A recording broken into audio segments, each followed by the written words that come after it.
Hola, ¿cómo están? Bueno, seguimos en esta unidad que el tema es conocimiento y verdad. Después de haber visto distintas posturas respecto a este tema, en la clase de hoy lo que vamos a ver es la postura de un filósofo que sigue más o menos la línea de lo que estuvimos viendo en las últimas clases, es decir, cuya postura es que no hay verdad, pero vamos a ver, así como vamos a ver que muchas cosas se parecen a autores que ya vimos, vamos a ver cuáles son sus matices o características propias de su pensamiento. Este autor que vamos a estudiar hoy se llama Michel Foucault. Michel Foucault es un filósofo, sociólogo, psicólogo del siglo XX, ¿sí? Y lo que vamos a hacer hoy es, vamos a estudiar como tres grandes ejes o tres grandes etapas de su pensamiento para poder entender qué es lo que él plantea respecto del tema de la verdad. En una primera etapa, en un primer eje, vamos a hablar del tema de la legitimidad del saber.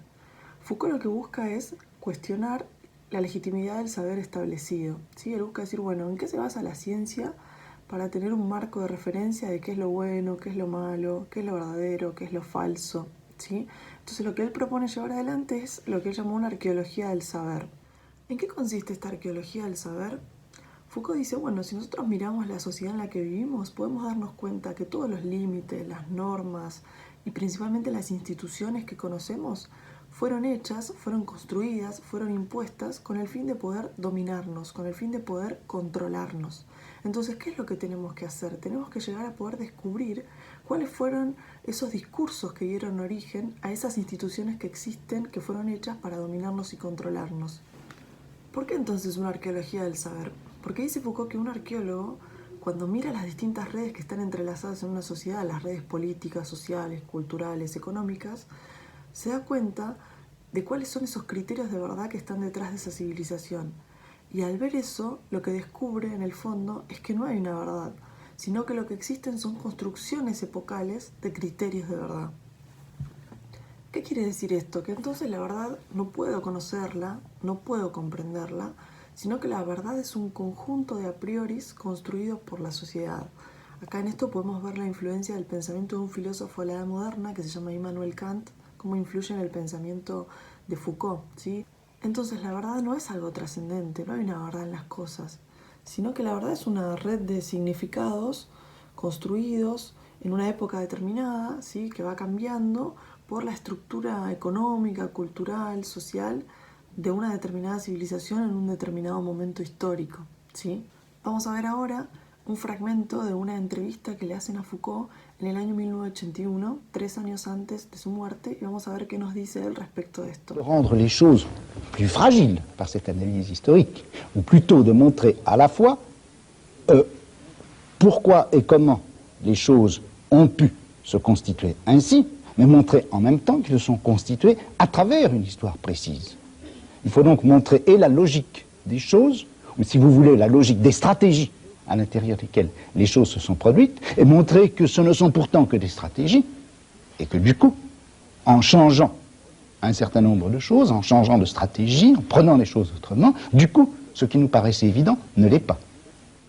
Entonces, si todo es construcción, si todo es historia, entonces la verdad no es algo trascendente para Foucault, no es algo inmutable, si no es algo sagrado, sino que es algo que va cambiando, que tiene un carácter completamente efímero, un carácter histórico. Vamos ahora al segundo eje o la segunda etapa en Foucault, cuyo tema es las estructuras de poder, ¿sí?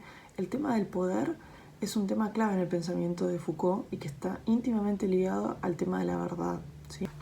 Foucault dice entonces, bueno, esa verdad que es construida, que es impuesta, ¿quién la impone? O sea, ¿cómo llegó a imponerse en la sociedad? Bueno, Foucault lo que plantea es que esa verdad es impuesta por una voluntad de poder, es impuesta por el más fuerte, por aquel que es capaz de imponerse sobre los demás. En esto, esta idea de voluntad de poder, de que el que se impone es el más fuerte, sigue a Nietzsche, sigue ese filósofo del cual hablamos cuando vimos el tema del pensamiento débil, de Bátimo, que vimos que Bátimo estaba influido por el pensamiento de Nietzsche. Bueno, también vemos en Foucault que también está influido por este mismo autor, ¿sí? Entonces, para Foucault, la verdad y el poder son dos caras de la misma moneda. Es decir, el que tiene el poder es el que tiene la verdad. El que tiene el poder es el que quiere imponer en una época determinada un criterio único, homogéneo, universal de verdad. Si vous voulez, mon problème a été de me dire, mais est-ce qu'on ne peut pas étudier la manière dont effectivement fonctionne le pouvoir? Alors quand je dis le pouvoir, il ne s'agit absolument pas de repérer une instance ou une espèce de puissance qui serait là, occulte ou visible, peu importe, et qui diffuserait son rayonnement nocif à travers le corps social ou qui étendrait d'une façon fatale son réseau. Il ne s'agit pas de, pour le pouvoir ou pour quelque chose qui serait le pouvoir, de jeter un grand filet de plus en plus serré qui étranglerait et la société et les individus. C'est absolument pas de ça qu'il s'agit. Le pouvoir, c'est des relations. Le pouvoir, ce n'est pas une chose. C'est une relation entre deux individus et une relation qui est telle que l'un peut conduire la conduite d'un autre, ou déterminer la conduite d'un autre, la déterminer volontairement en fonction d'un certain nombre d'objectifs qui sont les siens. Autrement dit, quand on regarde ce qu'est le pouvoir, c'est l'exercice de quelque chose qu'on peut appeler le gouvernement, au sens très large. On peut gouverner une société, on peut gouverner un groupe, on peut gouverner une communauté, on peut gouverner une famille, on peut gouverner quelqu'un. Et quand je dis gouverner quelqu'un, c'est simplement au sens où l'on peut déterminer sa conduite en fonction de stratégies, en utilisant un certain nombre de tactiques. Entonces, para Foucault, el saber y el poder lo que hacen es conformar una dupla que lo que simplemente busca es vigilar, someter, castigar, controlar. Esta dupla, dice Foucault, tiene que ser desenmascarada para que la sociedad pueda entender, para que la sociedad pueda comprender cómo es que surgieron este poder y este saber que fueron construidos. Hay que desenmascarar entonces al saber, que tiene pretensión de universalidad, de ser universal, de ser único, homogéneo, absoluto. Hay que desenmascarar al poder, que tiene pretensión de hegemonía, y hay que desenmascarar a los políticos, que son los que tienen el poder, los que saben posicionarse, los que saben ejercer relaciones de poder, los que saben imponerse sobre los demás de una manera estratégica. Est-ce que vous seriez d'accord pour dire qu'au fond, d'un point de vue philosophique et dans l'ensemble de votre développement, ce que vous visez, c'est aussi à déconstruire toute entreprise qui viserait à donner un fondement au pouvoir? Mais je crois que l'activité de donner un fondement au pouvoir, l'activité qui consiste à s'interroger sur qu'est-ce qui fonde le pouvoir que j'exerce, ou qu'est-ce qui peut fonder le pouvoir qui s'exerce sur moi, je crois que cette question est importante. Elle est essentielle. Je dirais que c'est la question qui est fondamentale. Mais le fondement que l'on donne en réponse à cette question fait partie d'un champ historique à l'intérieur duquel elle a une place tout à fait relative, etc. C'est-à-dire qu'on ne trouve pas le fondement, mais il est très important que dans une culture comme la nôtre, la question est de savoir si on peut le trouver ailleurs ou pas, dans d'autres cultures, ça je n'en sais rien, mais il est très important que pour nous, depuis, ma foi, non seulement des siècles, mais des millénaires, un certain nombre de choses, comme en particulier l'exercice du pouvoir politique, s'interroge lui-même ou se voit interrogé par des gens qui posent la question, mais qu'est-ce qui vous fonde? Qu'est-ce qui vous légitime?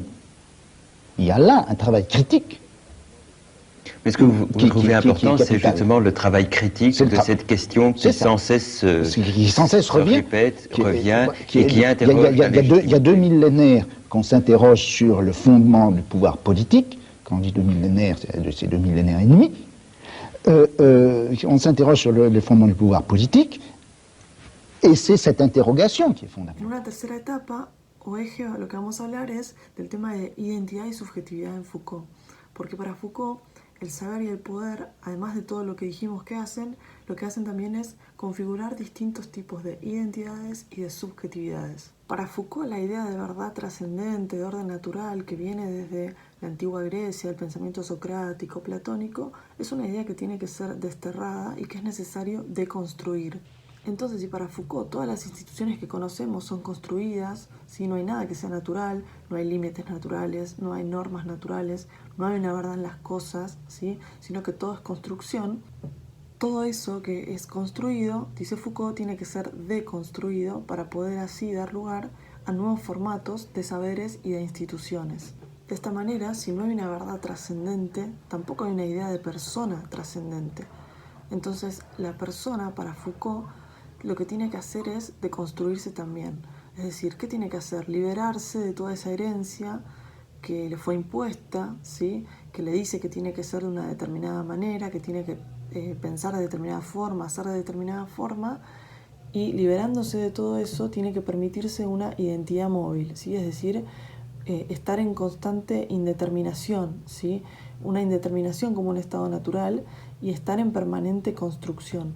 La persona, ¿sí? Para Foucault, se encontraría en una autoconstrucción constante, ¿sí? Que iría variando y fluctuando según su estado anímico, sus sentimientos. Entonces, para ir cerrando, si no hay una verdad, si no hay un sujeto trascendente, si no hay nada establecido, entonces tampoco hay una idea de bien y de mal, y tampoco en consecuencia hay una ética, ¿sí? Nadie podría decir cómo debería obrar cada uno, no habría una norma de cómo tendríamos que obrar, sino que todo quedaría librado al parecer de cada uno, ¿sí? Es decir, que lo que hay entonces son perspectivas en este pensamiento, ¿sí? Es muy similar, si se fijan, a lo que hablábamos de Bátimo, ¿sí? Que decíamos que tomando esa idea de Nietzsche, de que no hay hechos, sino que lo que hay es interpretaciones, ¿sí? Decíamos que Bátimo decía, bueno, toda experiencia de verdad no es otra cosa que experiencia de interpretación. Bueno, acá podemos ver esta similitud, ¿sí? Con esto, en decir que, bueno, lo que hay son perspectivas, no hay una ética, no hay algo establecido, no hay una norma de bien y mal. Bueno, espero que se haya entendido, ¿sí? El miércoles nos encontramos por Zoom para conversar sobre todo esto, así que dudas, consultas, comentarios que quieran hacer respecto de esta clase, anótenlas y las charlamos ese día. Bueno, espero que estén muy bien y les mando un beso grande.